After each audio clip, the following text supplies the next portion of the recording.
ก็แดดมันร้อนคนไม่ใช่หุ่นยนต์ที่จะทนออมเงินแบบเดิมทุกวันถ้าอยากได้อะไรที่ออมแล้วคุ้มต้องนี่เลยสลากออมทรัพย์ทอสใช่ครับฟังไม่ผิดที่ทอสไม่ได้มีแค่สินเชื่อบ้านแต่มีสลากออมทรัพย์ด้วยเปลี่ยนการออมธรรมดาให้คุ้มกว่าเดิมไม่ว่าใครก็รับโชคใหญ่ได้ทุกเดือนแค่ซื้อก็มีสิทธิ์ลุ้นล้านทันทีเมื่อถูกรางวัลรับเต็มๆแบบไม่เสียภาษีซื้อได้แล้ววันนี้ที่ทอสทุกสาขาแอป GHB Allgen หรือ GH Bank Social Media ทุกช่องทางเงื่อนไขเป็นไปตามที่ธนาคารกำหนด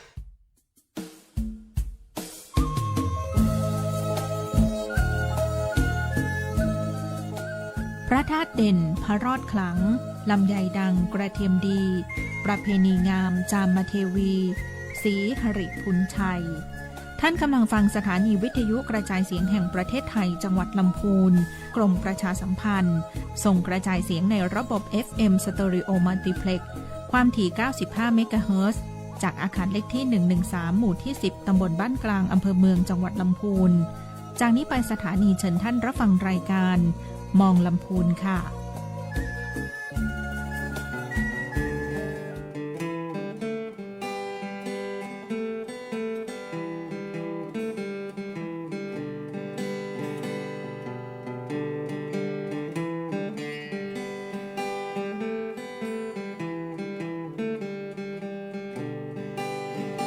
ปูจา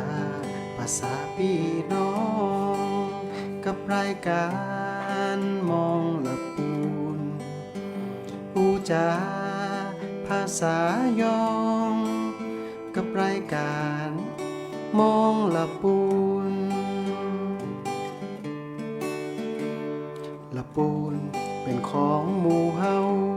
หากมีเรื่องราวที่น่าสนใจจะบอกกล่าวให้พี่น้องเอาไว้เป็นที่เข้าใจกันทุกที่ทุกคนมีปัญหาเฮาจะช่วยแบ่งปันให้หมู่พี่น้องมาร่วมคิดร่วมกันมาร่วมสร้างสรรค์เมืองละปูนสวัสดีค่ะสวัสดีเจ้าท่านผู้ฟังที่เคารพรักทุกท่านนะเจ้าเนาะวันนี้ก็กลับมาพบกันเหมือนเช่นเคยนะเจ้ากับรายการมองละปูนนะเจ้าทางสถานีวิทยุกระจายเสียงแห่งประเทศไทยจังหวัดละปูนFM 95เมกะเฮิรตซ์นะเจ้าเนาะวันนี้ก็ตรงกับวันพุธที่5สิงหาคมนะเจ้า2569นะเจ้าเนาะวันนี้ก็ต้องขอบพระคุณทางสถานีวิทยุกระจายเสียงแห่งประเทศไทยจังหวัดลำพูนนะเจ้าที่วันนี้ท่านก็ทางสวทท่านก็ได้ให้ความอนุเคราะห์นะเจ้าต่างสำนักงานยุติธรรมจังหวัดลำพูนแล้วก็หน่วยงานในสังกัดกระทรวงยุติธรรมนะเจ้ามาบอกเล่าสิ่งดีๆต่างๆเนาะสำหรับหน่วยงานในสังกัดกระทรวงยุติธรรมเฮาในวันนี้นะเจ้าสำหรับวันนี้เองนะเจ้าเนาะจะเห็นได้ว่าผู้ดำเนินรายการก็เป็นเช่นเคยนะเจ้าน้องนุ่นนะเจ้าจากสำนักงานยุติธรรมจังหวัดลำพูนนะเจ้านางสาวณภาพรเขื่อนคำนะเจ้านักวิชาการยุติธรรมนะเจ้าแล้วก็วันนี้เองนะเจ้าเนาะจะเห็นว่าแขกรับเชิญที่เข้ามาในวันนี้นะเจ้าก็สับเปลี่ยนหมุนเวียนกันหน่วยงานในกระทรวงยุติธรรมในจังหวัดลำพูนเฮามีหลากหลายหน่วยงานมากเลยนะเจ้าเนาะวันนี้นะเจ้าถือว่าเป็นวันพิเศษอีก1วันเนาะซึ่งที่เฮาจัดรายการกันมาทุกวันพุธเว้นพุธนะเจ้าก็จะเป็นหน่วยงานที่รับผิดชอบแล้วก็ดูแลในเรื่องของภารกิจแต่ละหน่วยงานซึ่งเกี่ยวข้องกับประชาชนทุกกลุ่มวัยนะเจ้าเนาะซึ่งส่วนมากเนี่ยจะเป็นวัยผู้ใหญ่นะเจ้าแต่สำหรับวันนี้เองถือว่าเป็นพิเศษอย่างใดน้องนุ่นได้นำเรียนไปแล้วว่าช่วงวันนี้จะเป็นหน่วยงานที่ทำหน้าที่เกี่ยวกับเด็กและเยาวชนนะเจ้าที่จะมานำเสนอให้ท่านผู้ฟังนะเจ้าได้เรียนรู้ในเรื่องของสาระหรือว่า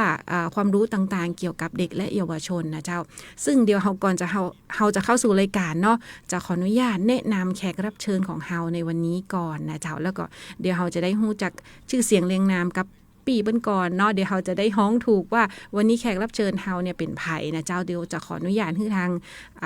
ขออนุญาตฮ้องพี่ตึงนะเจ้าแนะนำตัวกับท่านผู้ฟังเลยเจ้าครับสวัสดีครับชื่อตึงนะครับเป็นนักสังคมสงเคราะห์นะครับชำนาญการอยู่ที่สถานพินิจและคุ้มครองเด็กและเยาวชนนะครับจังหวัดลำพูนครับชื่อจริงนายธวัชชัยหิรันบริลักษ์ครับเจ้าอันนี้ก็เป็น เปิ้นเพราะว่าครั้งแรกเนาะพี่ตึงเนาะในการจัดรายการวิทยุแต่ในส่วนของหน่วยงานสารพินิจเองก็เข้ามาร่วมในการจัดรายการเนี่ยอยู่เรื่อยๆนะเจ้าแต่วันนี้เองเนาะอาจจะมีบางท่านนะเจ้าที่กำลังหมุนคลื่นเข้ามาฟังทางสวทหรือว่ารับชมทางไลฟ์สดนะเจ้าบางทีท่านก็กำลังแวะเวียนมาชมรายการก็ยังบางท่านก็ยังบ่ได้รู้ในเรื่องของบทบาทภารกิจเนาะแต่บางท่านที่เป็นแฟนคลับของรายการสวทนะเจ้าก็น่าจะค่อนข้างที่จะมีความรู้เบื้องต้นในเรื่องของเด็กและเยาวชนแล้วนะเจ้าเนาะวันนี้ก็จะขออนุญาต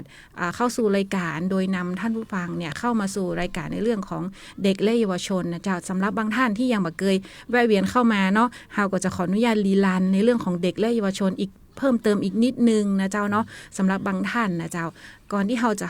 ะไปรู้จักคำว่าเด็กและเยาวชนแล้วเนาะตะกี้น้องนุ่นนำเรียนไปว่าหน่วยงานในวันนี้คือสถานพินิจและคุ้มครองเด็กและเยาวชนจังหวัดลำพูนเฮาจะไปรู้จักเด็กและเยาวชนได้เฮาต้องรู้บทบาทภารกิจของหน่วยงานก่อนนะเจ้าเนาะวันนี้จะขออนุญาตพี่ตึงนะเจ้ามาพูดคุยกับท่านผู้ฟังหรือว่าบอกเล่าในส่วนของบทบาทภารกิจของสถานพินิจและคุ้มครองเด็กและเยาวชนเจ้าครับในภาพรวมนะครับในส่วนของบทบาทภารกิจนะครับหลักๆเลยด้านที่1นะครับเป็นเรื่องของการสืบเสาะประมวลข้อเท็จจริงนะครับของคดีอาญาคดีครอบครัวนะครับการกำกับดูแลรักษาทรัพย์สินนะครับสิทธิประโยชน์ของผู้เยาว์นะครับตามคำพิพากษาหรือคำสั่งศาลนะครับอันนี้จะเป็นภาพรวมในเบื้องต้นนะครับส่วนที่2นะครับจะเป็นการโดยตรงเลยนะฮะการควบคุมนะครับการดูแลเด็กและเยาวชนนะครับที่กระทำความผิดเข้าสู่กระบวนการยุติธรรมนะครับแล้วอีกด้านหนึ่งนะครับด้านกิจกรรมนะครับเป็นการประชาสัมพันธ์หรือว่าเป็นการหาเครือข่ายเพิ่มเติมเพื่อที่จะดูแลในเรื่องของสิทธิประโยชน์ของเด็กและเยาวชนนะครับแล้วก็ครอบครัวต่อไปแล้วก็เป็นการทำตามภารกิจต่างๆเพื่อคุ้มครองดูแลเรื่องของสิทธิเน้นเรื่องของสิทธินะครับให้กับเด็กและเยาวชนและครอบครัวครับนะครับแล้วก็ยังมีนะครับขออนุญาตชี้ไปลึกๆนะครับในเรื่องของการควบคุมนะครับการควบคุมการดูแลนะครับเด็กเยาวชนที่เข้าสู่กระบวนการเนี่ยมีหลายรูปแบบนะครับอาจจะเป็นรูปแบบของการให้การประกันตัวในชั้นศาลอาจจะเป็นในรูปแบบของการไม่ได้รับการประกันตัวแต่จะต้องถูกส่งไปที่สถานควบคุมนะครับซึ่งสถานพินิจของเราที่จังหวัดลำพูนเราเนี่ยเป็นสถานพินิจที่ไม่มีแลกรับครับเนาะดังนั้นการควบคุมตัวนะครับทั้งหมดทั้งสิ้นเนี่ยจะต้องส่งไปที่สถานพินิจและคุ้มครองเด็กและเยาวชนจังหวัดเชียงใหม่นะครับอยู่ทางแม่ริมครับที่เขาจะดูแลอยู่เจ้าอันก็แสดงว่าเด็กๆที่กระทำผิดในพื้นที่ส่วนใหญ่ก็จะถูกส่งตัวไปควบคุมที่จังหวัดเชียงใหม่หมดเลยนะเจ้าเนาะเจ้าอันก็สารพินิจก็อันนี้ก็คือเป็นหนึ่งในบทบาทภารกิจซึ่งวันนี้เองนะเจ้าเนาะบทบาทภารกิจวันนี้ยังมีแหมหลากหลายช่องทางที่วันนี้น้องนุ่นมาจัดรายการเองเนี่ยจะขออนุญาตสอบถามแทนท่านผู้ฟังหลายๆท่านเนาะว่าในส่วนของการควบคุมตัวเนาะตะกี้เฮาอู้กันในเรื่องโอเคไปแล้วนะจ๊ะวันนี้ก็คือน้องนุ่นเนี่ยอาจจะต้องถามแทนท่านผู้ฟังละกรณีที่บ่ฮู้เนาะบางท่านเนี่ยแยกแยะบ่ออกระหว่างเด็กและเยาวชนจ้าวันนี้ก็สารพินิจมาโดยตรงละจะขออนุญาตถามเลยแล้วกันว่าคำว่าเด็กและเยาวชนเนี่ยค่ะมันต่างกันอย่างไรค่ะพี่ตึกเด็กเยาวชนในเบื้องต้นในทางกฎหมายนะครับก็คือแบ่งตามช่วงอายุเลยนะครับในช่วงตั้งแต่แรกเกิดจนถึงในส่วนของเด็กนะครับในช่วงตั้งแต่แรกเกิดจนถึงอายุไม่เกิน15ปีนะครับนี่จะเป็นในช่วงของเด็กแต่ว่าในทางกฎหมายอีกนัยยะหนึ่งนะครับจะที่เคยได้ยินว่าช่วงอายุ12ปีขึ้นไปนะครับแต่ไม่เกิน18ปีจะเมื่อกระทำความผิดจะมีการดำเนินคดีนะครับเป็นข้อกฎหมายใหม่ที่เกิดขึ้นนะครับซึ่งจนในปัจจุบันเนี้ยในการเข้าสู่กระบวนการนะครับเด็กที่กระทำความผิดที่อายุไม่ถึง12ปีนะครับเราจะมีการดำเนินการในอีกรูปแบบหนึ่งนะครับเด็กจะไม่เข้าสู่กระบวนการยุติธรรมนะครับแต่ในกระบวนการนี้นั้นเนี่ยจะเป็นกระบวนการในชั้นของเจ้าหน้าที่ตำรวจนะครับแล้วก็มีการพูดคุยกับทางพัฒนาสังคมและความมั่นคงของมนุษย์นะครับอาจจะเป็นบ้านพักเด็กด้วยนะครับมีการวางแผนมีการเยียวยาหรือว่ามีการพูดคุยร่วมกันนะครับว่าสำหรับเด็กที่กระทำผิดในช่วงอายุนี้เนี่ยจะดำเนินการอย่างไร นะครับอาจจะมีแนวทางการบำบัดส่งบำบัดหรืออะไรหรือว่าแยกเคสออกไปอยู่กับสถานคุ้มครองหรืออะไรอย่างเงี้ยครับประมาณนั้นนะครับแต่ส่วนเด็กที่อายุ12 ปีขึ้นไปนะครับแต่ไม่เกิน18 ปีเนี่ยจะเข้าสู่กระบวนการโดยชัดเจนนะครับซึ่งกระบวนการอย่างที่ผมบอกในเบื้องต้นว่าก็จะมีเรื่องของทั้งการประกันตัวและไม่ประกันตัวผมขอวนมา ได้วนมา ค่ะ สู่ในโหมดของการประกันตัวนะครับ เจ้า ซึ่งตั้งเป็นตัวอย่างเลยนะครับถ้าเด็กถูกจับมาคนหนึ่งนะครับกระทำความผิดเข้ามานะครับไม่ว่าจะเป็นคนเดียวหรือเป็นหมู่คณะนะครับซึ่งมีหลายรูปแบบเนาะอาจจะมาโดยลำพังนะครับ ใช่ ทำผิดฉันลักทรัพย์ชิ้นเดียวคนเดียวนะครับมีการมาขึ้นศาลศาลพิจารณาแล้วในภาพรวมในเบื้องต้นว่าอัตราโทษแล้วไม่เกิน5 ปีหรือว่าเกินก็ตามนะครับแต่ว่ายังพอที่จะดูแลได้ครอบครัวชุมชนยังพอดูแลได้ยังพอที่จะให้โอกาสก็จะให้โอกาสในการประกันตัวซึ่งการประกันตัวไม่ใช่การที่จะสิ้นสุดคดีนะครับขอย้อนไปอีกเนาะย้อนแล้วย้อนอีกย้อนแล้วอีกเพราะว่าการประกันตัวหมายถึงนะครับการวางเงินการวางตำแหน่งของผู้นำชุมชนหรือข้าราชการนะครับในชั้นศาลเนาะโดยที่เมื่อสิ้นสุดคดีแล้วทุกอย่างก็จะกลับสู่คืนปกตินะครับถ้าวางเงินเท่าไหร่เอาเงินกลับไปนะครับเนาะหรือว่าใช้ตำแหน่งค้ำประกันอะไรก็ว่ากันไปนะครับซึ่งโดยปกติก็จะเป็นครูเป็นผู้นำชุมชนเป็นผู้ใหญ่บ้านอะไรอย่างเงี้ยครับที่อยู่ในพื้นที่นะครับที่จะดูแลน้องๆนะครับส่วนในส่วนของการประกันตัวเนี่ยเมื่อเด็กถ้าเกิดว่าได้กลับไปอยู่บ้านในช่วงเวลาหนึ่งนะครับซึ่งหลายๆท่านอาจจะเคยพบเห็นว่าลูกบ้านนี้ถูกจับเมื่อวานนี้แล้วทำไมได้กลับบ้านนี่แหละครับเข้าสู่กระบวนการการประกันตัวนะครับซึ่งพอประกันตัวเรียบร้อยแล้วเด็กก็ยังไม่ใช่ว่าจะอยู่บ้านแล้วก็ทำนู่นทำนี่ได้ปกติไม่ใช่ครับสถานพินิจแล้วก็ศาลอัยการเจ้าหน้าที่ตำรวจก็จะต้องตามเก็บรวบรวมข้อมูลกันอีกนะครับมีการสืบเสาะหาข้อเท็จจริงจากตัวเด็กจากตัวครอบครัวจากชุมชนของเด็กนะครับว่าเป็นยังไงบ้างที่ผ่านมาซึ่งเราจะเอาข้อมูลตั้งแต่แรกเกิดเลยครับทุกอย่างจะเป็นข้อมูลสำคัญนะครับเป็นข้อเท็จจริงสำคัญที่จะมาประมวลกันว่าเด็กคนนี้กระทำความผิดมาจากอะไรมาจากอดีตมาจากปัจจุบันหรือว่าเป็นเพียงแค่ความคิดชั่ววูบอารมณ์ชั่ววูบในแต่ละรอบไปแต่ก็คือเด็กก็คือได้รับการประกันตัวแล้วจะได้อยู่กับผู้ปกครองได้อยู่กับผู้ปกครอง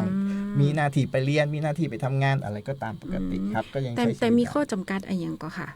ในระหว่างที่แบบโดนประกันไปแล้วอย่างเงี้ยอันนี้ก็จะมีในเรื่องของถ้าเกิดว่าเด็กทำผิดทำผิดเพิ่มเติมมีการทำผิดซ้ำในรูปแบบอะไรต่างๆก็คือเป็นเงื่อนไขของระหว่างศาลกับตัวผู้ปกครองกับตัวเด็กละครับว่าถ้าเกิดว่าผิดซ้ำนี้อาจจะยึดเงินประกันหรือจะอะไรยังไงนะครับนี่ก็แล้วแต่ตามกระบวนการไปนะครับซึ่งก็ส่วนใหญ่เด็กที่โดนเข้ามาแล้วก็จะเริ่มประพฤติตัวดีขึ้นเพราะว่าเกรงกลัวถ้าเด็กใหม่ๆนะครับเด็กใหม่ๆอาจจะเกรงกลัวอยู่นะครับอาจจะหรือว่าเด็กที่รู้แล้วว่าถ้าถูกจับแล้วจะต้องปรับปรุงยังไงนะครับแน่นอนครับพื้นฐานในการปรับปรุงตัวเอง1คุณเป็นนักเรียนกลับไปเรียน2ไม่เที่ยวกลางคืน3สำคัญมากครับ3ทำยังไงก็ได้เพื่อให้ไม่มีความเสี่ยงต่อการกระทำผิดซ้ำเนาะอาจจะลดการไปเที่ยวไปอยู่กับกลุ่มเพื่อนหรืออาจจะทำอะไรที่มันดีขึ้นกว่าเดิมเพื่อเป็นการปรับปรุงตัวเองซึ่งระหว่างนี้ก็อย่างที่บอกครับว่าทางสถานพินิจบ้างทางศาลบ้างทางอัยการบ้างก็จะลงพื้นที่บ้างหรืออาจจะนัดหมายไปแวะเวียนไปเยี่ยมเนาะไปเยี่ยมแล้วก็เก็บข้อมูลรวมไปถึงสถานศึกษาด้วยครับถ้าทราบว่าเด็กยังอยู่ที่สถานศึกษาก็จะมีการไปสืบเสาะขอข้อมูลจากสถานศึกษาโดยเป็นชั้นความลับนะครับโดยไม่เปิดเผยประมาณนี้ครับแล้วก็เมื่อได้ข้อมูลมานะครับก็จะเสนอต่อท่านพนักงานอัยการเพื่อพิจารณาในการพิจารณาว่าจะฟ้องหรือไม่ฟ้องหรือจะดำเนินงานในเรื่องของคดีอย่างไรต่อไปนะครับต่อไปก็ในส่วนของควบคุมตัวเนาะผมขออนุญาตเล่าไปเลยถ้าควบคุมตัวเนี่ยมันก็จะค่อนข้างชัดเจนแล้วแหละว่าเด็กไม่ได้กลับบ้านมันเหมือนกับว่าพูดง่ายๆก็คือไม่ได้ประกันตัวประมาณนั้นเนาะแต่ไม่ใช่แต่มันเป็นการควบคุมตัวมั้งค่ะประมาณไหนคะพี่ตึงก็ประมาณไหนชัดเจนเลยว่าเด็กควบคุมตัวเนี่ย1แหละ อัตราโทษหรือว่าเรื่องของคดีเนาะ ค่ะ พฤติการของคดีดูแล้วมันน่าจะเสี่ยงต่อการกระทำผิดซ้ำได้ ม หรือว่าอาจจะเป็นคดีที่มีความน่าเป็นห่วงเนาะชุมชนสังคมมองว่าน่าที่จะแยกออกจากสังคมละเอามาดูแลไว้ก่อนนะครับศาลก็พิจารณาที่จะให้ควบคุมตัวนะครับ อย่างที่บอกว่ามาอยู่ที่นี่นะครับสถานพิษลำพูนเราไม่มีที่ให้นอนที่ให้พัก แต่เราส่งต่อสถานแรกรับอยู่ที่จังหวัดเชียงใหม่นะครับ ซึ่งสถานควบคุมเนี้ยจะดูแลพื้นฐานครับปัจจัย4ทุกอย่างให้หมด อืม นะครับเนาะ ไอเมื่อกี้ที่เมื่อกี้เป็นสถานพินิจเนาะแต่อันนี้เป็น สถานพินิจเหมือนกัน สถานพินิจเหมือนกัน แต่ แต่ ว่าในการที่เด็กที่ควบคุมตัวอยู่ระหว่างรอตัดสินเนี่ยเป็นเราเรียกว่าสถานแรกรับตัว แต่จริงๆแล้วเป็นสถานที่เดียวกันคือสถาน แล้ว พิจ ศูนย์ฝึกนี่ล่ะค่ะ ศูนย์ฝึกจะแยกเป็นอีกส่วนหนึ่งครั อ๋อ ศูนย์ฝึกจะเป็นหลังที่ ส่วนหนึ่ง ตัดสินพูดง่าย อืม ๆในชั้นแรกถ้าพอน้องนุ่นถามอย่างนี้ละ ค่ะ ชั้น บาง แรก ทีนุกก็ถามแต่ผู้ฟังเนาะว่าคืออะไร นะครับพอโดนจับมาถ้าไม่ได้ประกันตัวมาอยู่สถานพินิจดังนั้นเด็กจะอยู่ในความดูแลทั้งสถานพินิจลำพูนและก็เชียงใหม่ เชียงใหม่ นะครับ ด้วยกั เพียงแต่ว่าย้ายไปนอนที่นู่น แต่ลำพูนก็ยังไปสืบเสอบไปหาข้อมูลเพิ่มเติมอยู่ อื รวมทั้งข้อมูลของผู้ปกครองข้อมูลของโรงเรียนก็ยังกลับไปเก็บข้อมูลตรงนั้นอยู่เอามารว ค่ะ บรวม เอามา กั ป น ระกอบกัน นะ เนาะ ครับ เพราะว่ารายงานทุกฉบับที่ออกจากหน่วยงานเนี่ยตัวเด็กคนหนึ่งจะต้องเหมือนสวมเสื้อครับเขาต้องสวมเสื้อให้มันเข้ารูปตัวบุคคล ดังนั้นสภาพปัญหาของแต่ละบุคคลทั้งพื้นฐานด้านครอบครัวด้านการเป็นอยู่ แล้วก็สภาวะความเป็นอยู่ของปัจจุบัน แต่ละคนแตกต่างกัน ใช่ นะครับดังนั้นการมาอยู่รวมกันหรือว่าการเอาข้อมูลตัวเนี้ยมามันจะได้เป็นการพิจารณาที่ชัดเจน อืม ซึ่งในการออกรายงานเนี่ยเขาเรียกว่าเป็นรายงานจำแนกนะครับ ค่ะ เป็นรายงานจำแนกเฉพาะรายนะครับ ซึ่งเป็นการจัดทำโดยภาพรวมทีมสหวิชาชีพเนาะทีมสหวิชาชีพเจาะเลย อ่ะมาต่อเลยค่ะ เจาะเลยนะครับ ทีมสหวิชาชีพนะครับมีทั้ง มี นักสังคมสงเคราะห์ อ๋อ นักจิตวิทยา ค่ะ นะครับพนักงานคุมประพฤติซึ่งเป็นผู้มีองค์ความรู้ด้านทางกฎหมายนะครับ แล้วก็ด้านการพยาบาลนะครับเพราะเด็กอยู่ในสถานควบคุมเนี่ยจะชัดเจนมากแล้วก็จะมีครูที่ปรึกษา ซึ่งจะเป็นครูวิชาชีพด้วยนะครับเนาะแต่ส่วน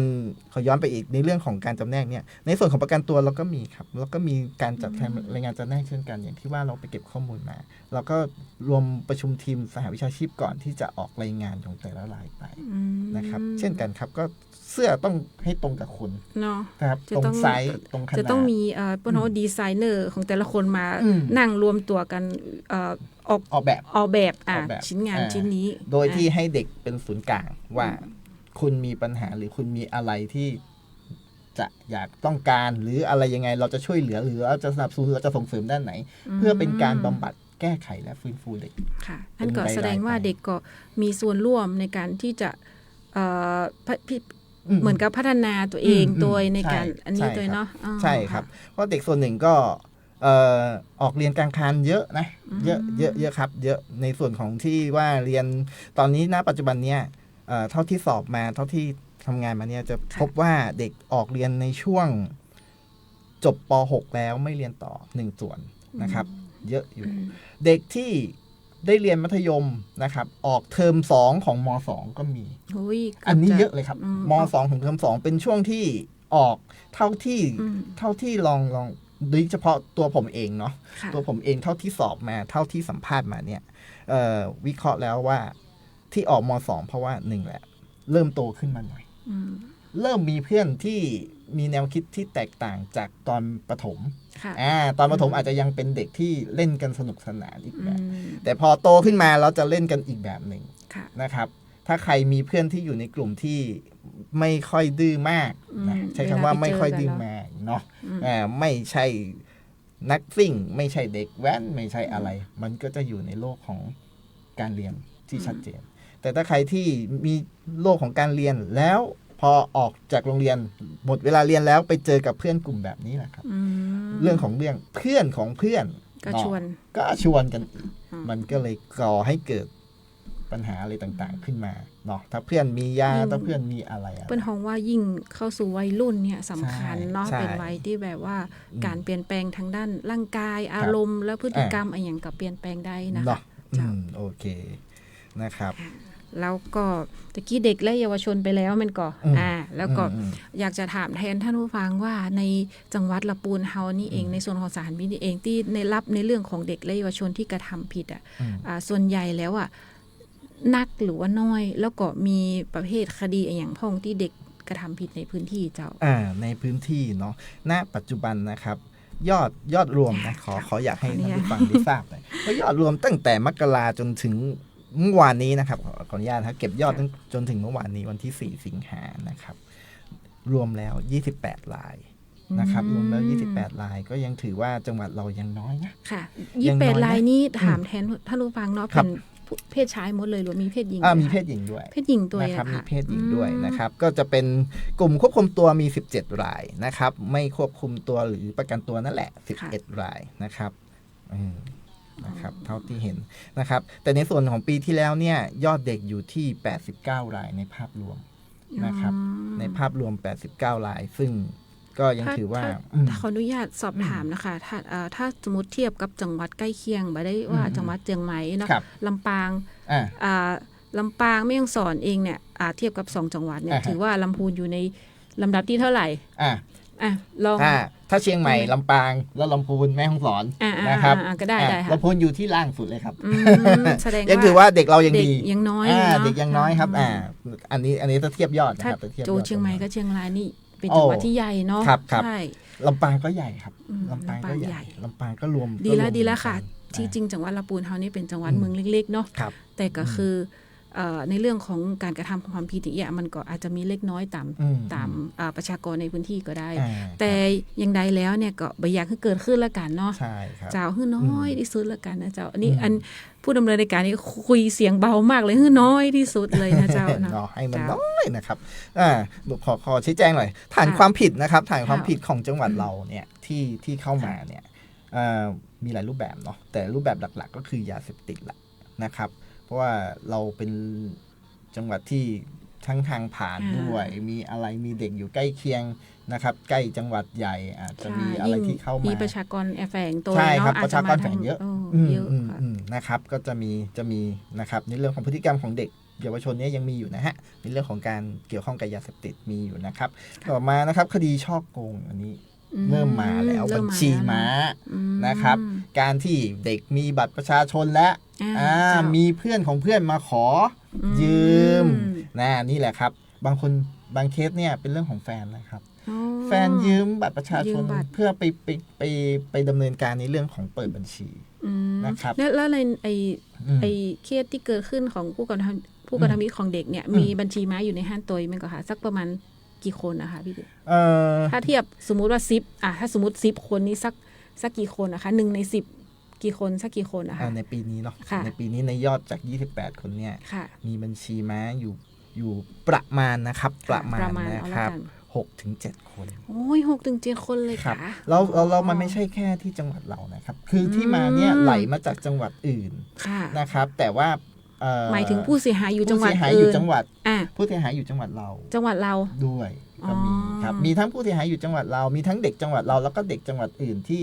ต้องตามมาถูกจับดำเนินคดีที่นี่อะไรอย่างเงี้ยครับ เพราะบัญชีม้าเนี่ยจะไหลไวมากครับบัญชีวันช่วง5 นาทีนี้อยู่จังหวัดนี้อีก5 นาทีไปอีกจังหวัดหนึ่งครับแล้วดังนั้นผู้เสียหายอาจจะกระจายในช่วงเวลาอันสั้นนะครับ อันนี้น่ากลัวมากนะครับดังนั้นเรื่องของบัตรประชาชนเรื่องของการเปิดบัญชีเนี่ยสำคัญนะครับ ระวังกันให้ดี ค่ะ ๆนะค อัน รับ นี้ผู้ใหญ่ ฝา ก็ ด้วย ผู้ใหญ่ก็เจอนะคะพี่ ผู้ใหญ่ก็เสี่ยงเนาะ ใช่ ผู้ใหญ่ก็มีภาวะ ผู้ใหญ่ก็เจอ เสี่ยงนะ เจอ ฮะ เคสตรงนี้เหมือนกันที่เข้ามาปรึกษาที่ทางสำนักงานยุติธรรมอะเจ้า แล้วลำดับที่3เนาะต่อมาจะเป็นเรื่องของการทำร้ายร่างกายพกพาอาวุธอย่างเงี้ยครับซึ่งอาวุธเนี่ยอย่าเพิ่งมองถึงแค่ว่าปืนลูกซองหรือปืนปากกานะครับ ปัจจุบันแม้กระทั่งปืนยิงนกยิงหนูลำยาวๆนี่แหละครับ โอ้ นะครับ ก้อนหินนี่ได้ก่อน ก้อนหินก็ถ้าเกิดเหตุแล้วคุณเอาไปขว้างปาจนผู้เสียหายได้รับบาดเจ็บนั่นแหละครับนั่นก็คืออาวุธ ก็คืออาวุธเหมือนกั นั่ น นแหละครับ แต่น้อยมาก ห ไม่ แก้ ก่ ว อน ใช่ครับ เพราะว่ายังไง ฝากด้วยนะครับว่าเวลาไปนาเวลาไปอะไรอย่าคิดว่า โอ้ไปแล้วตั้งแต่ไหนแต่ไรมาไม่เห็นมีอะไรสมัยนี้โดนได้ง่ายๆนะครับเป็นคดีนะครับปืนยิงหนูที่โอ้โห เด็ เป็ ก นเม็ด ๆ ๆเนี่ย บางทีน้องสงสัยนะว่าเด็กๆเขาเอาลูกไหนมาฮะหรือว่าเอาจากผู้ใหญ่ อ่า ขโมยจากพ่อจากแม่หรือ มี เปล่า มี หรือว่ามี มรดกตกทอดด้วยก็มี หรือว่า อ่า หารายได้เองหารายได้ อ่า เสริมแล้วเอาเงินไปซื้อ อ่า มันก็ หลายอย่างครับ หลายอย่างเนาะ เท่าที่ถามมาหนึ่ง ค่ะ แหละมีอยู่แล้ว มีอ จาก ยู่ ครอ ละ บครัว อืม สองถามซื้อจากเพื่อน อืม และที่สำคัญถามซื้อจาก YouTube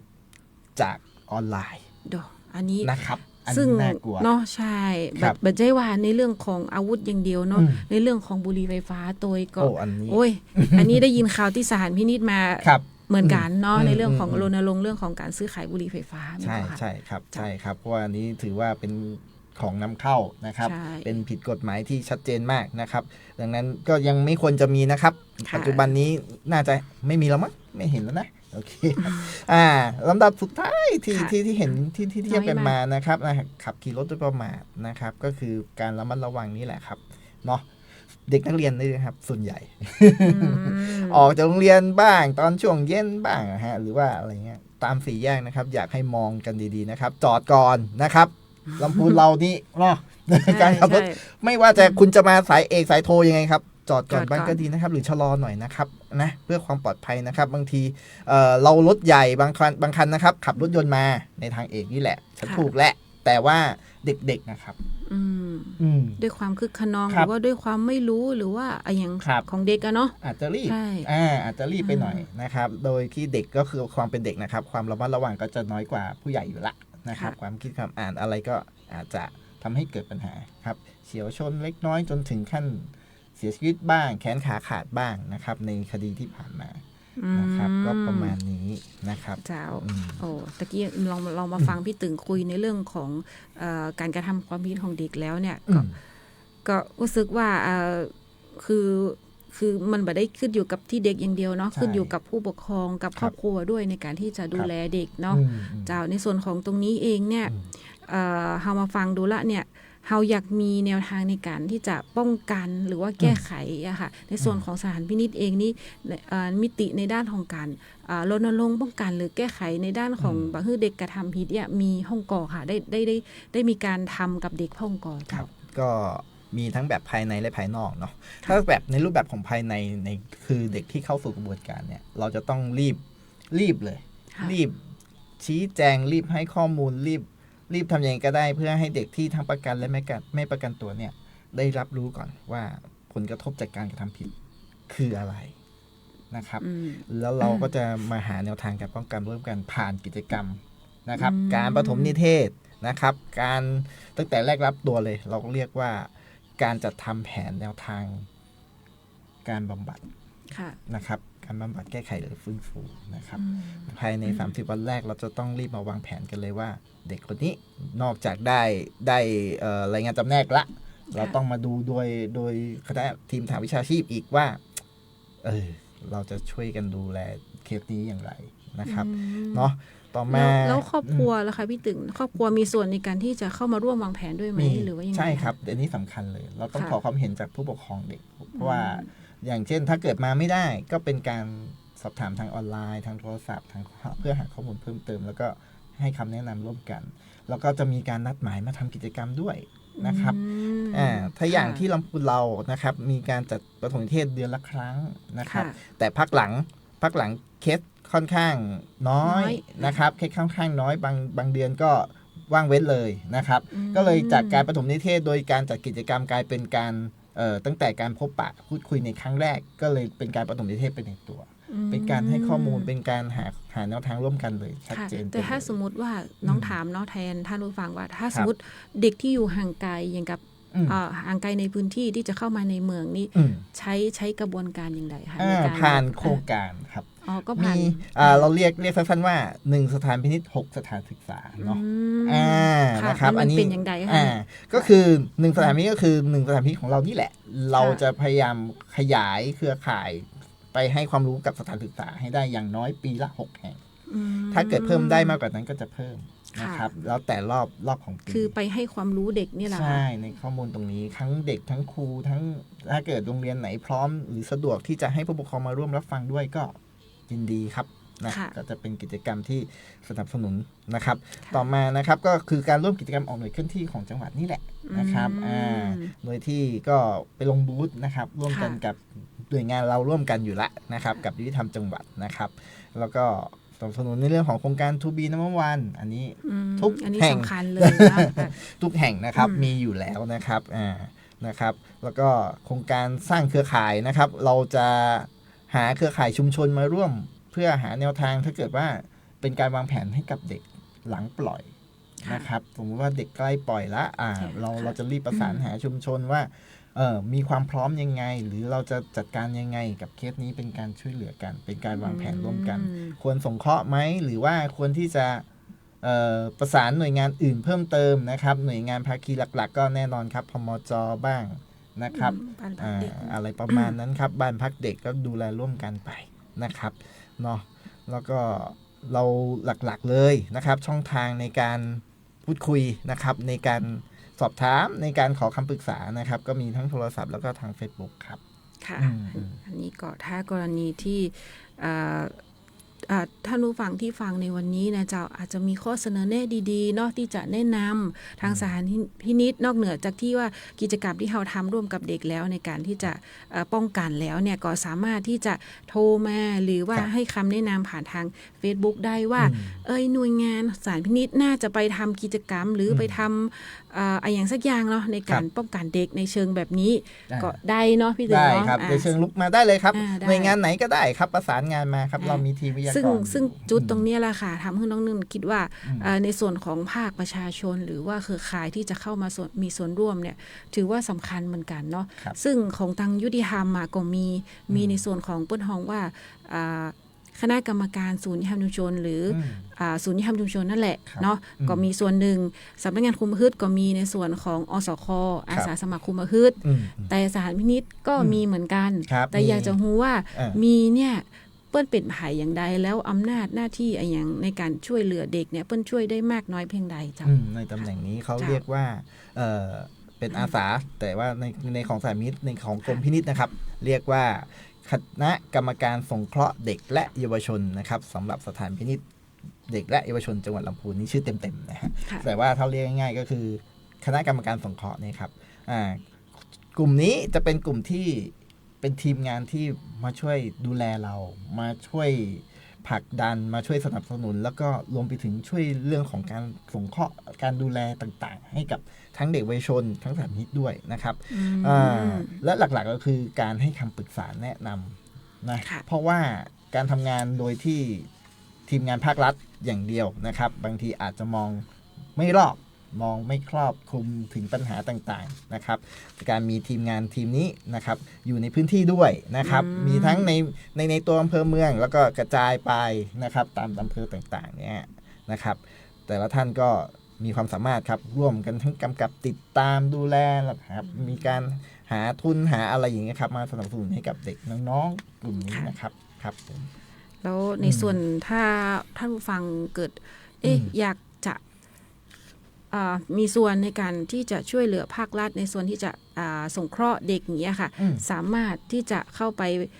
เปิ้นฮ้องว่าสมัครเป็นคณะกรรมการสงเคราะห์นี้ได้ไหมหรืออะไรยังจะได้ค่ะได้ยังได้อยู่ไหมคะเราวาระของคณะกรรมการจะเป็นวาระรอบละ3 ปีนะครับแล้วเดี๋ยวก็จะมีการประกาศ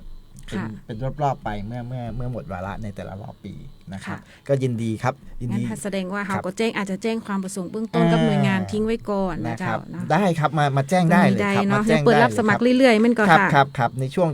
จะหมดวาระก็จะมีการเปิดรับสมัครแล้วจะประชาสัมพันธ์ผ่านสื่อต่างๆเลยครับให้รับทราบกันทั่วกันนะครับเนาะเจ้าอันนี้เดี๋ยวจะขอทิ้งท้ายไว้ตอนท้ายก่อนว่าสารพินิจมีอยากจะฝากถึงท่านผู้ฟังพ่องเนี่ยยังมาถามเตื้อจะเก็บขออนุญาตเก็บไว้ก่อนนะเจ้าเนาะครับในส่วนของถามตะเกียน้องย้อนถามไปเนาะในเรื่องของถ้าชุมชนถ้าเด็กที่อยู่บ้านไก่กรณีที่ถูกควบคุมตัวอยู่ที่เชียงใหม่เนาะแล้วเนี่ย แล้วญาติมีความประสงค์ที่จะไปเยี่ยมเด็กแต่ว่า อืม เสียค่าใช้จ่าย อืม ตรงนี้ในการเดินทางมา อืม มาจะไปเยี่ยมเด็กเนี่ยศาลพินิจลำพูนมีส่วนในการที่จะช่วยเหลือผู้ปกครองในตรงนี้ได้อย่างไรพ่อ ครับ มาเจ้า แนวทางของกรมพินิจนะครับ เราไม่ใช่ครับเราเริ่มดำเนินการมาได้หลายปีแล้วครับ ประมาณ 4-5 ปีละในเรื่องของการเยี่ยมเด็กทางออนไลน์นะครับ เป็นการพูดคุยผ่านวิดีโอคอนเฟอเรนซ์เลยสำหรับเคสที่ไม่สามารถที่จะเดินทางไปได้ ค่ะ โดยที่ต้องลงทะเบียนผ่านในระบบ Google Form กับทาง Facebook ของสถานพินิจนะครับ ซึ่งตัวเนี้ยเราจะมีการดำเนินการให้แล้วก็อธิบายตั้งแต่ในช่วงที่น้องโดนจับ ค่ะ นะครับ ซึ่งเราจะพูดคุยกับผู้ปกครอง แล้วก็มีการแอดไลน์กันมีการสมัครสมาชิกกันเพื่อที่จะสามารถจองเยี่ยม ซึ่งจะเป็นการจองเยี่ยมนะครับ ค่ะ ในการเยี่ยมแต่ละครั้งเนี่ยใช้เวลาไม่นานครับ ให้เวลาแค่เคสละ 20 นาที 10-20 นาทีแล้วแต่เคสไป ค่ะ นะครับ เพราะว่าถ้าเราทิ้งเวลาไว้นานเนี่ยอาจจะมีการจากการพูดคุยด้วยความคิดถึงด้วยความห่วงหา เจ้า ก็จะกลายเป็นการร้องขอ อืม เป็นการพูดคุยเรื่องอื่นไปนะครับ ใช่ แล้วก็กฎเหล็กสำคัญเลยนะครับ แฟนกันเยี่ยมกันไม่ได้นะครับ อืม แฟนกันเยี่ยมกันไม่ได้ครับ แล้วจะใช้วิธีอย่างใดคะ ก็ผ่านแม่เอา ผ่านแม่เอา คิด มี ถึง อย่าง ห กับ รือ พ่อ รักหรือ แม่ บอกผ่านพ่อผ่านแม่ เราจะให้ผู้ปกครองเท่านั้นครับ ที่ ค่ะ มีสิทธิ์ที่จะเข้าเยี่ยมเว้นแต่ว่าคุณมีทะเบียนสมรส อ๋อ ซึ่งในวัยเด็กวัยนี้ก็ยังไม่มี ยังไม่มี นะฮะเว้นแต่ นะคะ ว่ามีก็สามารถเยี่ยมได้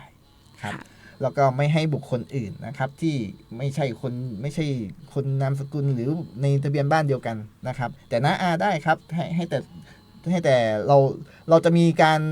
สำรวจข้อมูลก่อนว่าบุคคลใดที่จะสามารถจองได้ อืม เราจะอนุมัติเฉพาะบุคคลที่เป็นคนในครอบครัวเท่านั้น เพราะว่ากันหลาย ๆ อย่างครับ ถ้าเกิดว่าเป็นคู่คดีเก่า เป็นโจทย์เก่า มาหาเรื่องการหรือมาอะไรอย่างเงี้ยมันอาจจะเกิดเหตุอะไรที่มันขยายใหญ่โตไปได้อย่างเงี้ยนะครับ ประมาณนี้เราก็ต้องกันอะไรหลาย ๆ อย่าง ส่วนการเยี่ยมในพื้นที่สมมุติว่าสะดวกว่าจะไปเยี่ยมก็จองเยี่ยมไว้แล้วก็ไปตามวันเวลาที่เขากำหนด ค่ะ นะครับ ถึงอยู่ไกลแค่ไหน สามารถติดต่อได้นะครับ ไปที่สถานพินิจจังหวัดนั้น ๆ ได้เลยนะครับ อย่างเช่นอยู่ภูเก็ต แต่ลูกเราถูกจับอยู่ที่เชียงใหม่หรืออยู่ที่ลำพูนนะครับ ก็ประสานกับสถานพินิจทางภูเก็ตเดี๋ยวภูเก็ตประสานกับทางเชียงใหม่กับลำพูนให้ แล้วก็นัดวันเราก็ออนไลน์เข้าหากัน อืม ทีนี้ผู้ปกครองก็จะได้คุยกับลูกเจอหน้าเจอตากัน แบบ ค่ะ อย่างเช่นตอนนี้เช่นกันครับ อันนี้เป็นถือว่าเป็นนวัตกรรมเนาะที่ทันสมัยเนาะในการเอามาใช้ประกอบในการทำงาน เพื่อ ครับ ลดต้นทองว่าลดกระบวนการหลาย ๆ อย่างเนาะลดค่า นะครับ ใช้จ่ายลด อืม อย่างหลาย ๆ อย่างของ ครับ ชาวบ้านลงได้เยอะ อืม เยอะเลย เหมือนกับ ครับ ยุติธรรมเองเหมือนกันค่ะ อืม คือยุติธรรมก็ตั้งฟอนต์ออฟฟิศไว้ที่อบตทุกแห่ง อืม อบตเทศบาลทุกแห่งในการเข้าไปรับงานบริการด้านกระบวนการยุติธรรมได้ อืม เจ้าบ้านบ่ต้องเดินทางมาที่ยุติธรรมละ ครับ ยุติธรรมก็จะมีเซ็นเตอร์ก็คือจะมีฝ่ายเลขารับเรื่องอยู่ตรงนั้น แล้วส่งเรื่องมาที่ยุติธรรม ก็คล้ายๆ กับเทคโนโลยีตัวเนี้ยแหละ แต่เราใช้ในเรื่องของภาคประชาสังคม ภาค ครับ ประชาชนเข้ามามีส่วนร่วม ก็ นะเจ้า ถือว่าดีครับ ตาม ถือว่า บริบท กระทรวงยุติธรรม ของแต่ละ เฮานี่ แนวทาง คือความสนใจในเรื่องของทั้งเทคโนโลยีทั้งอืม อิเล็กทรอนิกส์เนาะ ครับ ทั้งสื่อของภาคประชาชนโดยนะเจ้า ครับ อันนี้ก็ถือว่ากระทรวงก็เล็งเห็นความสำคัญตรงนี้เนาะซึ่งตอนนี้น้องนุ่นเรียกดูเวลาละค่อนข้าง ครับ ที่จะมีเวลานิดนึง ครั ตะ บ กี้ยังมีประเด็นจะสอบถามเพิ่มเติมเห็นนิดนึงอยู่ยังคาใจอยู่ว่า ว่า สถานพินิจกับศูนย์ฝึกที่อยู่ติดกันเดี้ยเลยเนี่ย ครับ ความแตกต่างหรือว่าบทบาทภารกิจของทั้งสองหน่วยเนี่ย มันเชื่อมโยงอย่างกับเด็กแล้ว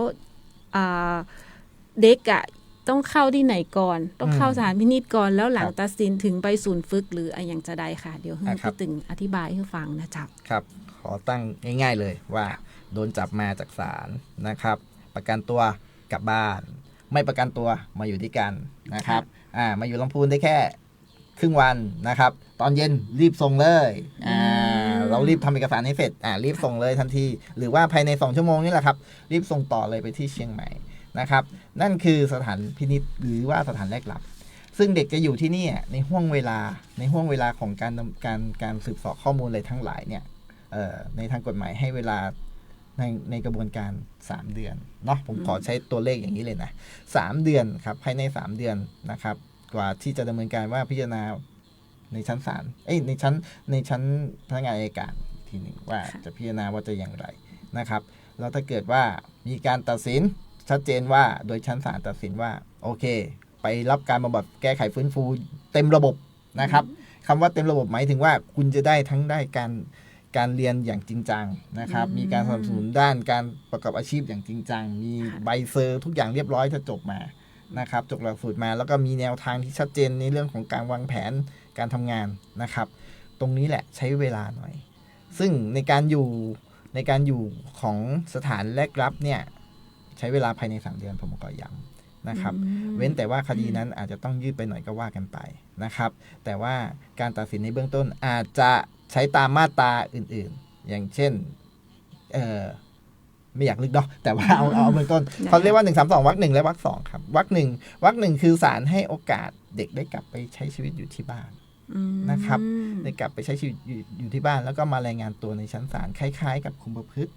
เนาะต้องรายงานตัวต้องผู้ใหญ่คล้ายๆผู้ใหญ่ครับไม่ต้อง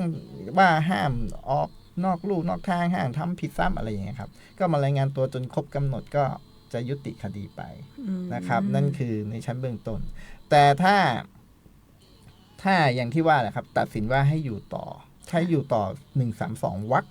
2คำว่าวรรค 2ก็คือมาอยู่ที่สถานพินิจเชียงใหม่อีกละนะครับทีนี้แหละก็มีเหมือนกันครับไฟล์บังคับที่น้องๆจะต้องเจอก็คือใครที่เป็นนักเรียนหรือไม่เป็นมาก่อนต้องเรียนครับสกร.แม่ริมครับชัดเจนเลยนะครับเราจะต้องเน้นในเรื่องการศึกษาเป็นหลักก็ให้เรียนเลยแล้วก็ส่วนน้องสนใจวิชาชีพใดๆนะครับในนั้นซึ่งก็โซนของสถานพินิจจะไม่ค่อยชัดเจนเท่าศูนย์ฝึกเนาะแต่วิชาชีพพื้นฐานนะครับก็จะมีช่างตัดผมช่างไฟเกษตรอย่างเงี้ยครับเนาะแต่ส่วนระหว่างอยู่รอเนี่ยก็จะมีทีมคณะกรรมการสงเคราะห์อย่างที่เราพูดในเบื้องต้นนะครับหรือว่าทีมจากพวกผมด้วยจากลำพูนด้วยไปร่วม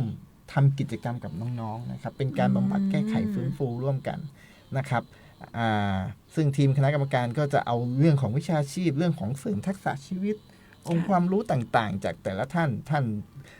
ถนัดในเรื่องของพุทธศาสนาถนัดในเรื่องของปรับปรุงพฤติกรรมอย่างเงี้ยครับก็จะไปช่วยกันหนุนกันสอนกันไปนะครับซึ่งของเชียงใหม่ก็จะมีกรรมการสงเคราะห์ของเขาด้วยนะครับที่จะมาร่วมกันดังนั้นเด็กกลุ่มนี้ก็จะแต่ละวันไม่ได้อยู่ว่างๆหรอกครับนะจะมีกิจกรรมเช้ายันเย็นเลยนะครับจะใช้ชีวิตอยู่ที่นั่นจนถึงกำหนดตามที่ศาลว่าไว้นะครับได้ให้คำสั่งไว้นะครับดังนั้นตัดสินในรูปของ132จะอยู่ที่นี่นะครับซึ่งอีกแบบหนึ่งก็คือการบำบัดแก้ไขและฟื้นฟูถ้าเป็นผู้ใหญ่เขาเรียกว่านั่นแหละครับจำคุกเนาะแต่ของเด็กเราให้ไปบำบัดแก้ไขและฟื้นฟูหรือว่าได้เรียนรู้เพิ่มเติมเสริมเพิ่มเติมโดยโรงเรียนประจำแห่งนี้นะครับเพราะว่าเราดูแลแบบเด็กและเยาวชนและครอบครัวนะครับเราดูแลเต็มที่เลยนะครับก็ตรงนี้แหละจะค่อนข้างชัดเจนหน่อยระยะเวลาก็จะมีกำหนดตั้งแต่3 เดือน6 เดือน1 ปี2 ปีอะไรอย่างเงี้ยครับจนถึงบางรายที่โทษหนักๆแล้วก็เขาไม่มีแผนเรื่องของการเรียนหรือการทำงานที่บ้านเลยไม่สามารถที่จะจัดการได้ศาลยังบังคับให้อยู่จนอายุ24 ปีก็มีครับหรือว่าให้จนเรียนจบม.ต้นหรือม.ปลายก็มีนะครับก็ขึ้นอยู่กับว่าอย่างที่ผมบอกว่าสูตรแต่ละตัวกับเด็กนะครับตามสภาพปัญหาของเคสว่ากันไปครับโอเคนี่คือความแตกต่างนี่คือความแตกต่างก็ค่อนข้างที่จะพอสมควรในช่วงเวลาที่กระชั้นชิดเนาะถือว่าวันนี้นะศาลพินิจเนี่ยเป็นหน่วยงานค่อนข้างใหญ่เหมือนกันแต่วันนี้เราสามารถที่จะยกภารกิจของหน่วยงานทั้งหมดที่หน่วยงานใหญ่เนี่ยมาไว้ในชั่วโมงมาถึงชั่วโมงเนาะในการจัดรายการวิทยุของเราในวันนี้ซึ่งเดี๋ยวช่วงท้ายเนาะจะให้ทางพี่ตึงเนี่ยฝากอย่างถึงเด็กๆและน้องๆเด็กน้องๆเด็กและเยาวชนเนาะซึ่งช่วงนี้ค่อนข้างมีความเสี่ยงที่จะกระทำผิดเพราะว่าเต้าที่เห็นเนาะหนึ่งคือการเที่ยวในช่วงเทศกาลซึ่งตรงเนี้ย สำคัญที่สุดช่วงนี้เป็นช่วงเทศกาลลำไยความห่วงใยในเรื่องของน้องๆก็มาพร้อมลำไยมาในเรื่องอะไรอย่างการขับรถโดยประมาทเหมือนกันหรือว่าการประพฤติตนเองในการไปเที่ยวงานคนเยอะๆเนาะน้องๆอาจจะไปเจอคู่อริเก่าเนาะหรือว่าเกิดเรื่องกันเมื่อหลายปีละมาเจอกันแล้วก็หรือว่าไปเดินไปชนรายการในการดูคอนเสิร์ตเนี่ยก็คืออาจจะเป็นความอีกหนึ่งความห่วงใยหนึ่งแต่อันนี้ของสำหรับผู้ดำเนินรายการเองที่เป็นห่วงแต่สำหรับสถานพินิจเองวันนี้พี่ตึงในนามของตัวแทนเนาะมีอย่างที่จะบอกกล่าวหรือว่าฝากท่านผู้ฟังในเรื่องของความห่วงใยในเรื่องของเด็กและเยาวชนเจ้าในช่วงเวลาสั้นๆตรงนี้เลยค่ะครับเที่ยวให้สนุกก็อย่าเที่ยวกับแก๊งครับ แสดงว่าเที่ยวคนเดียวได้ เที่ยวกับครอบครัวเที่ยวอะไรอย่างเงี้ยครับแต่ว่าไปกับเพื่อนก็ไปได้ครับแต่ว่าการวางตัวเนาะเราก็ต้องทบทวนนะครับว่าเราจะต้องเจอกลุ่มแบบนี้นะครับเราไปกับทีมอย่างนี้นะครับสืบดูให้ดีก่อนครับตั้งแต่เริ่มสตาร์ทรถออกจากบ้านเลยเปิดเบาะเลยครับว่ามีอาวุธมีใครพกอะไรไหมอันนี้อันตรายนะครับอย่าพกนะครับเอาออกเลยนะครับเปิดดูอีกหน่อยนึงได้ไหมถังน้ำมันด้วยนะครับมีน้ำมันไหมอันนั้นใช่อันนี้จะไปแล้วจะกลับไม่ได้เนาะใช่นั่นเลยครับเนาะอันดับแรกก็ตรงนี้แหละครับแล้วก็ควบคุมอารมณ์นะครับนึกถึงไว้ถ้าทำแล้วเกิดเหตุแล้วได้ระบายไปแล้วแต่ผลที่ตามมาครับบางทีนะครับแค่คว้างก้อนหินไปก้อนเดียวเข้าไปที่เขากำลังเต้นกันอยู่เนี่ยนะครับแต่บังเอิญก้อนหินก้อนนั้นมันไปเข้าตาคนแล้วคนตาบอดขึ้นมาแล้วครับมันจะเกิดอะไรขึ้นแล้วสมัยนี้กล้องวงจรปิดอะไรมันชัดเจนนะครับไม่ใช่ว่าคุณทำแล้วจะสามารถหนีได้เลยนะครับคุณหลักฐานมันมีเนาะหลักฐานมีทั่วเมืองครับมันมีค่ะนะครับหน้าบ้านหน้าร้านอะไรต่างๆนะครับกล้องวงจรปิดเรามีนะครับเนาะเจ้าหน้าที่ตำรวจสามารถดำเนินการได้ง่ายเลยครับแต่สิ่งที่อยากฝากจริงๆก็คือความอบอุ่นในครอบครัวครับอันนี้เป็นประเด็นสำคัญเลยใช่ไหมในการที่เด็กและเยาวชนจะกระทำผิดเนาะก็คือเป็นสาเหตุหลักๆเลยแล้วกันลูกจะไปไหนลูกจะทำอะไรพ่อแม่รู้หรือเปล่าครับถ้ารู้ก็ควรที่จะรู้มากขึ้นนะครับลูกมีเพื่อนชื่ออะไรลูกจะขอไปไหนกี่ชั่วโมงมีการจำกัดหรือกำหนดเวลาไหมกลับมาตรงเวลาไหมเป็นการรีเช็คครับว่าเขามีวินัยในตัวเองไหมสามารถควบคุมตัวเองได้ไหมนี่คือเบื้องต้นนะครับซึ่งช่วงวัยรุ่นเนี่ยพี่ตึงยอมรับเลยว่าพ่อแม่ต้องดูแลเอาใจใส่เยอะมากๆอย่างกับกรณีลูกของน้องนนท์เองเนาะก็คือค่อนข้างที่จะเข้าสู่วัยรุ่นและคือทุกอย่างเปลี่ยนหมดเลยจากที่เคยเป็นเด็กอายุไม่ถึงตอนอายุประมาณสัก10เนี่ยตอนนี้ขึ้นมา14-15ละคือพฤติกรรมเริ่มเปลี่ยนไปแต่เปลี่ยนไปในทิศทางที่ดีแต่ก็คือพ่อแม่อย่างหนึ่งก็ต้องเข้าใจในช่วงที่เขาเปลี่ยนแปลงเป็นวัยรุ่นตัวเนาะตรงนี้ก็สำคัญในเรื่องของผู้ปกครองเหมือนกันครับเช่นกันครับน้องนุ่นพูดถูกครับอย่างเช่นเราต้องมองย้อนว่าตอนเราอายุ14เราทำอะไรอยู่ครับเราดื้อเรื่องอะไรนะครับนี่แหละครับเอามาสอนลูกบางทีบางอย่างเราบอกได้นะเราก็ผ่านตรงนี้มาเนาะเอาประสบการณ์ของแม่นี่แหละมาสอนลูกเนาะคุยกับลูกให้มากขึ้นครับไม่ต้องอะไรมากเลยพ่อแม่ทำงานอยู่ที่อื่นอยู่จังหวัดไหนก็ตามนะครับแค่วันละ5 นาทีก็ได้ครับโทรมาคุยโทรมาปรึกษากันโทรมาคุยกันว่าเป็นยังไงบ้างถามกันบ้างนะครับแล้วคุณลูกก็ควรที่จะโทรหาพ่อแม่ด้วยนะนะครับโอเคครับ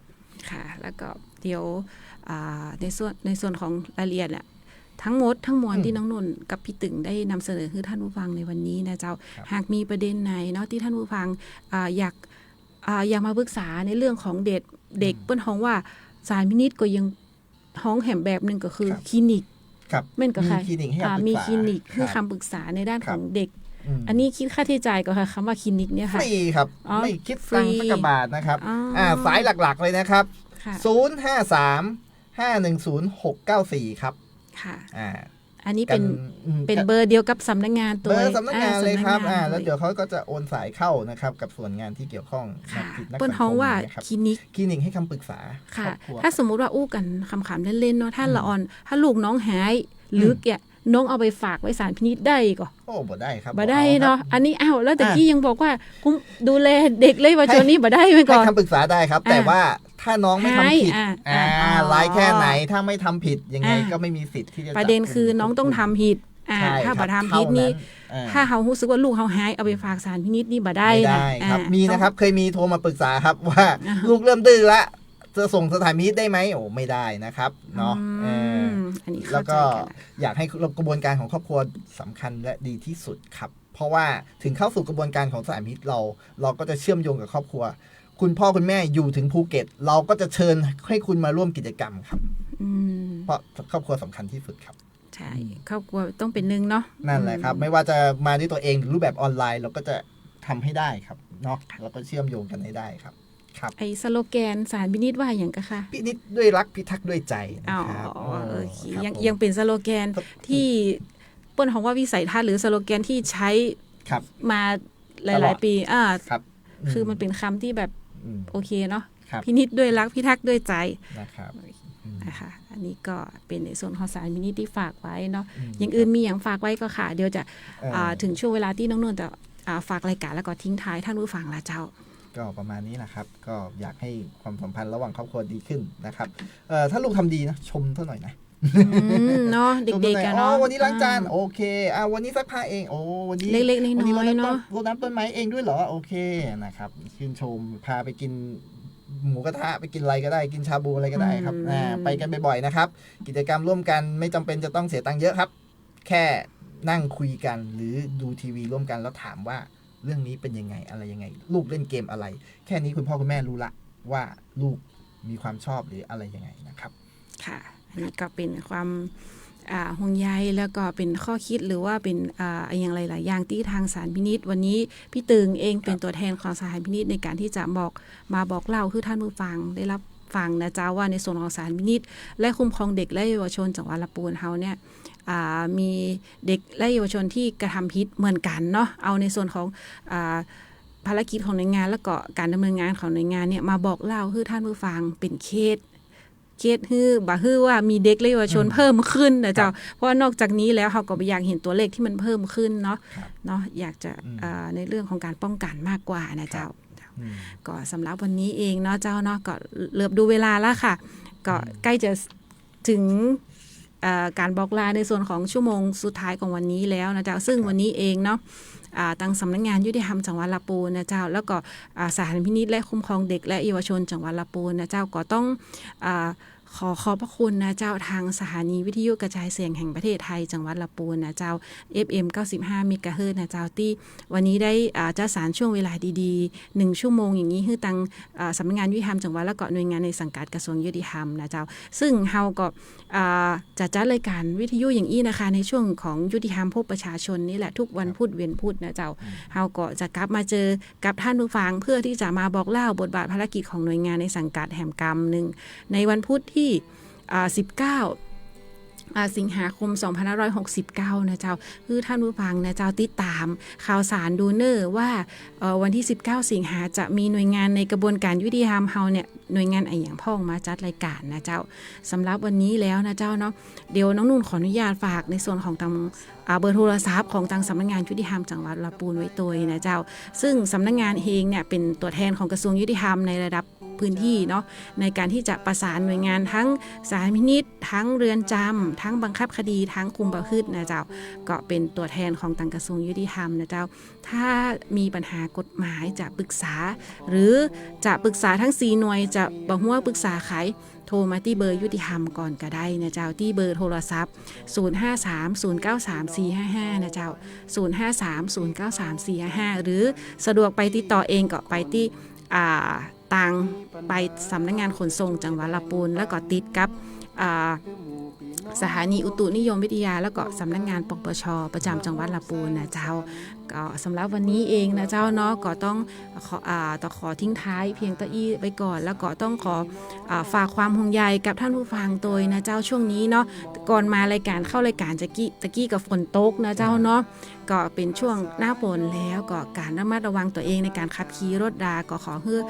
ขับขี่รถด้วยความปลอดภัยนะเจ้าแล้วก็ใส่หมวกกันน็อกแล้วก็ใส่ขับมอเตอร์ไซค์ก็ใส่เสื้อกันฝนขับรถยนต์ก็ขอให้คาดเข็มขัดนิรภัยแล้วก็ดูแลคนรอบข้างแล้วก็ดูแลเด็กและเยาวชนแล้วก็ครอบครัวตัวนะเจ้ายังได้แล้วก็ขออนุญาตกราบลาท่านผู้ฟังเพียงเต้าอี้ก่อนนะเจ้าสวัสดีเจ้าของใจเรื่องต่างๆนานา